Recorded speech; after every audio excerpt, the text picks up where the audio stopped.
three-star offensive tackle Tobias Raymond, who at this point would be the lowest ranked of the USC commits for 2023.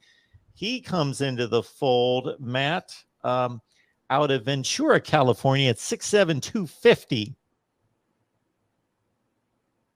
I'm sure that he's going to be beefed up a little bit in the course of time. But the main point of significance here, West Coast college football recruiting expert Brandon Huffman made the note that, this is the first offensive lineman in the 2023 class. Now, of course, it's not a five-star, and USC's had that long, well-publicized, well-noted drought in terms of getting a five-star offensive lineman into the fold.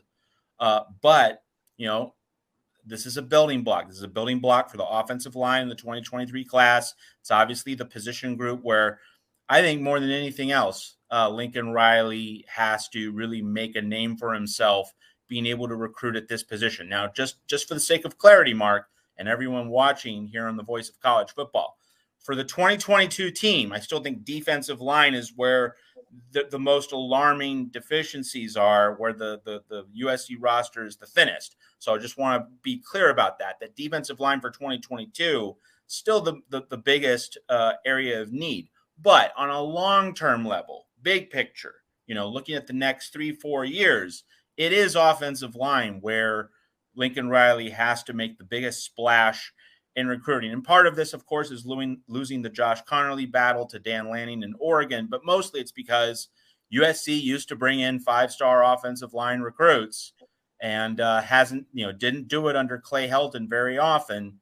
And so that is where USC needs to hit home runs. And, of course, you have Caleb Williams, who's going to be playing 2 years at USC. Then you have Malachi Nelson, who's going to take the torch from Caleb Williams, most likely. So for the Cadillac quarterbacks that you have coming in to USC, you need Cadillac offensive linemen. So, Tobias Raymond, he's not a five-star, but it's getting a result on the board, getting some momentum, establishing an identity. Lincoln Riley not having had a full recruiting cycle coming into USC as he did in late November, early December. But now you give him this full offseason, this full recruiting cycle, this full chance to really begin to make an imprint more on the recruiting trail, less in the transfer portal. Not that he won't disregard the transfer portal. He's still going to make use of that, of course. But this is the time to start hitting big on the recruiting trail. And so Tobias Raymond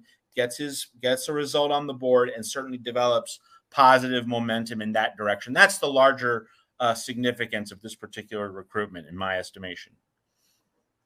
247 Sports going through, as I understand it, some rankings revisions here. They cycle through that several times a year where they will re-rank. They've got a not available on Tobias Raymond right now. And for anybody who doesn't get excited about three-star athletes committing and signing at a place like USC, understand, yes, most of the impact high-end guys will be 4 and 5 stars, but go to Alabama or Ohio State or Georgia's classes, they're not all 4 and 5 stars. They have a number of 3 stars that either are program players that fill a role, play special teams. He's not going to play special teams as a 6'7" offensive tackle, or are key backups, or there's plenty of 3 stars that are all conference players in the Power 5. And playing in the NFL. So yes, you need the bulk of 4 and 5 stars to, of course, most likely they're going to be the stars, but plenty of 3 stars that become stars on the field in college football. So don't discount that. Absolutely. And a couple obvious points to make on the heels of what you've just said, Mark. One, USC needs depth.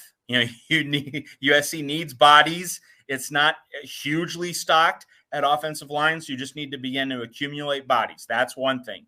But the other thing is Clay Helton didn't develop players. Lincoln Riley does develop players. And also Lincoln Riley, that he and Josh Henson, the offensive line coach, that they're going to make a point about how, hey, we develop quality offensive lines here at USC. We did it at Oklahoma.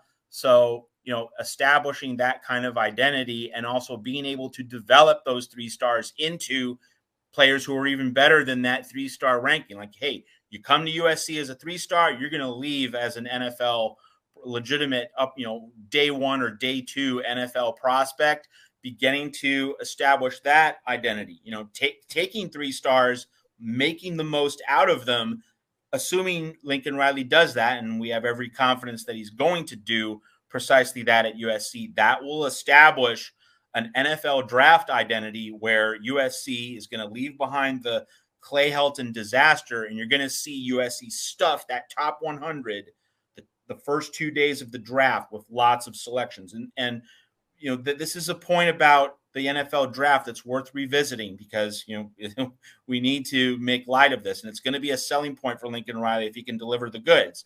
And that is, it wasn't so much lacking the first round choices, because we saw Austin Jackson, we saw Elijah Vera Tucker. It was really on day 2, just that total absence of volume of picks from number 35 to 100. That's where the Clay Helton, the barren, empty nature of his NFL draft classes really emerged in full. That's where Alabama and Ohio State and other similar programs, they just have a guy being called like every 8, 9, 10 spots. I mean, that was Georgia in particular in this draft. There was a Georgia Bulldog going off the board once every 10 picks or so. That's what USC needs to get back to. That's what Lincoln Riley and Alex Grinch need to establish. So it's really with those 3 stars, not the best of the best of the best, because they'll go in the first round. Like, that's not the concern. It's getting a lot of representation in the top 100, getting 8 or 9 picks the first 2 days of the draft. That's part of how a program, well, on one hand, it builds quality depth, but then makes its name really known the way Bama, Georgia, and Ohio State have done, also LSU, in the last 4 or 5 NFL drafts.